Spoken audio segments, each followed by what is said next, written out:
જિલ્લાના મોડાસા તાલુકાના ગાજન ગામમાં ફરિયાદીના પરિવારમાં લગ્ન પ્રસંગ હોય કૌટુંબિક પરિવારના સભ્ય આરોપીએ ખુલ્લી તલવાર અને ગાડી લઈને આવેલા આરોપીએ લગ્ન પ્રસંગમાં બાંધેલ મંડપમાં ખુરચીઓની તોડફોડ કરી સગા સંબંધીઓ અને જાનાઈઓ પર ગાડી ચડાવવાનો પ્રયાસ કરી મારી નાખવાની ધમકી આપી ભયભીત કરનાર આરોપી સામે મોડાસા રૂરલ પોલીસ સ્ટેશનમાં જાણવાજોગ ફરિયાદ નોંધાયા બાદ ન્યાયની માંગ સાથે ફરિયાદી પક્ષના સ્વજનોએ પોલીસ વડાને આજરોજ રજૂઆત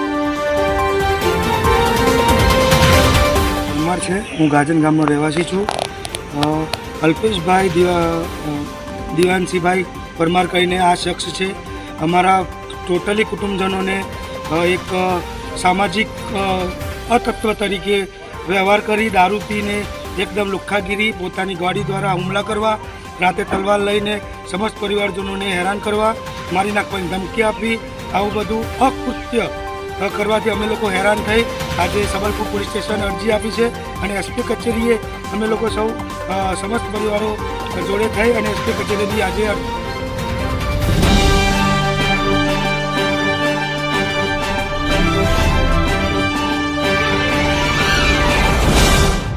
સિંહ બાદરસિંહ ગામ ગાજન તાલુકો મોડાસા જિલ્લો અરવલ્લી। આ મારા જે લગ્ન પ્રસંગ હતો મારા બહેનનો, ત્યારે અમારા કાકાનો છોકરો પોતે આવી અને ગાડીથી અમારા મંડપ પર હુમલો કર્યો, ઘર ઉપર, અને બધું નુકસાન બહુ કર્યું। અને બીજા દિવસે બી તલવાર લઈને અને એવું મને મારવા માટે રાત્રેના ટાઈમે આવેલો, ત્યારે અમારા બધા ઘરોના બધા કુટુંબીજનોએ મને સાથ આપીને અને મને રાત્રે મતલબ એનાથી બચાવ્યા। તમે ફરિયાદ આપી ખરી? અમે ફરિયાદ આપી મતલબ સબલપુર પોલીસ સ્ટેશન, અને હવે એસપી કચેરી પણ અમે અત્યારે આપવા માટે આવ્યા છીએ।